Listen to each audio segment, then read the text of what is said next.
What's going on, you guys? My name is Nathan, and before we get into this, I'd just like to apologize if maybe I sound a little bit irritable or frustrated, because I have gone and recorded the audio for this commentary 3 times now, or this is the 3rd time. The first time I was just didn't sound excited, so that was bad, and the second time I did it, but I had my mic muted somehow. I don't even remember muting it, but it was like that. And now I'm doing it again, but now, let's talk about what I actually want to talk about today, and that is how to get better at sniping in Team Fortress 2, because I feel like it's a topic that's not covered in a lot of videos, and at least not in the way sort of where I want to talk about it, and that is what maps to play, and why those maps are good for doing this. Yes, okay. And, the map that I would recommend to you guys if you want to get better at sniping is to play Capture the Flag 2 Fort 24/7, specifically Drunken Bombers, because Drunken Bombers is amazing. And now let me explain to you why and start and talk normally. Alright? Okay. Whew. Yes. So, my reasoning for thinking 2 Fort is amazing, other than it actually being amazing, of course, is that it, specifically, as a sniper, you will find yourself put into a lot of different combat situations, such as medium range, close range, and long range. And you get a little bit of interesting dynamics based on the characters that are going to be at these ranges. Now, the first thing you need to know about 2 Fort, if you haven't played on it before, you're just starting to play the game, and for whatever reason you're deciding to start as a sniper, is that this map is completely symmetrical. Both sides are the exact same thing, just sort of flip-flopped. It's like if you took one and rotated it around some sort of axis that's not there and put it over there. Which makes me realize how easy it was for the map designers to make this map. They made half of it, and then they rotated it and changed the color. So, interesting.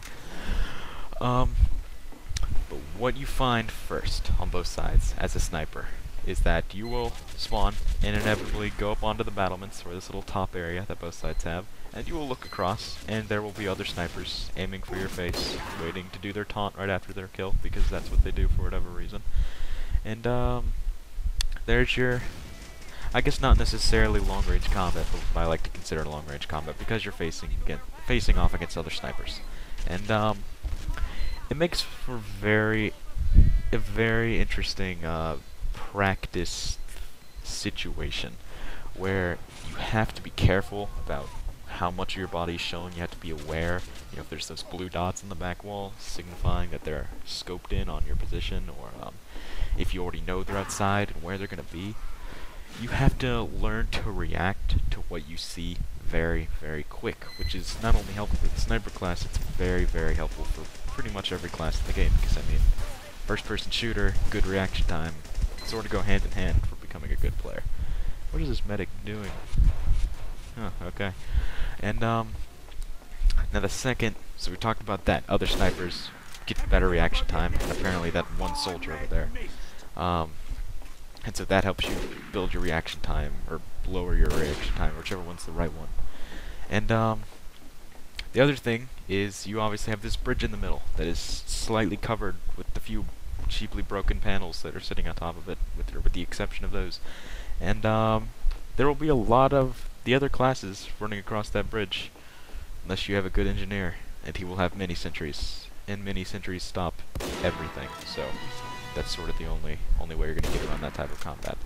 And that type of combat is that sort of close range, mid-range type of thing, where you inevitably have those heavy medics running across the bridge to come after your intelligence, and you gotta snipe that heavy. You gotta fully charge your shot and hit him in the face. Then you gotta see that medic, and you have to throw your Girardi on that medic, and then you have to go after that medic with your bushwalker, or however you say it, and get that crit, because that's how that class setup works, and it is awesome. And I'm surprised that scout didn't hit that soldier spy multiple times right there. That was kind of ridiculous.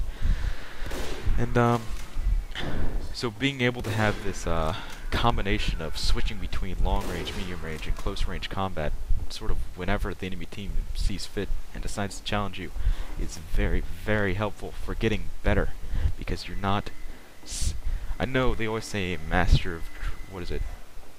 jack of all trades, master of none, or something like that. But in Team Fortress 2, you pretty much want to try to be as good at as many different situations as possible, because I don't know, it's a first-person shooter, and that just works like that. And the only thing, or not necessarily the only thing, the another interesting thing you're faced with, and that's because it's Team Fortress, is rocket jumpers and sticky jumpers. And you know, being a sniper, you will get tunnel vision. It will happen. You'll see a sniper jump out from behind a wall, and you're like, man, I gotta get this guy. So you're gonna stay scoped in. And of course, while you're still scoped in, there is a soldier. He might have the market gardener, and he might be jumping right towards you, and he may kill you with a shovel, and you may freak out because you didn't realize he was coming, and you had tunnel vision, and then you realize you need to be more aware of your surroundings, and you become better because you learn from your mistakes, because that's how that works.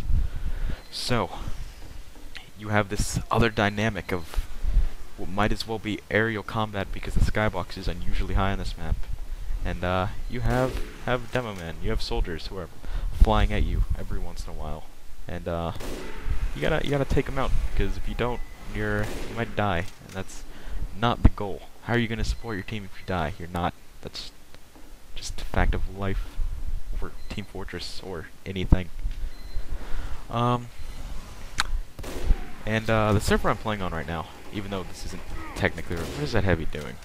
Does he not see me? He's clearly shooting at me. He should know that I'm going to shoot him in the face, and he's going to die. But what I was saying is, the server I've been playing on for about like the past month, because I've been playing a lot of Team Fortress until recently. I had to take a break so I didn't burn out in the game and not like it anymore. It's the Drunken Bomber servers, and they are an amazing group of people. So amazing that I've literally only played on their servers for so long, and actually have gotten enough loyalty points to join the Drunken Bombers group. And I'm now a person in the Drunken Bombers group, and it's awesome. Just because everybody in Drunken Bombers is amazing, and now I get to be one of those people and wear the tag and feel amazing, even though there's a good chance a lot of people don't know what it means, but shh, it's okay. And so this video is actually coming to an end, and I'll probably do other videos, maybe do like a series kind of thing, like how to get better at sniping. I don't know, but it's what I like to do. And so I hope you guys found this helpful, and if you did, maybe like, leave a comment, something like that. Subscribe to me if you want to see more things like this. Maybe I can help you, because I'm a medic. Yeah, that is all.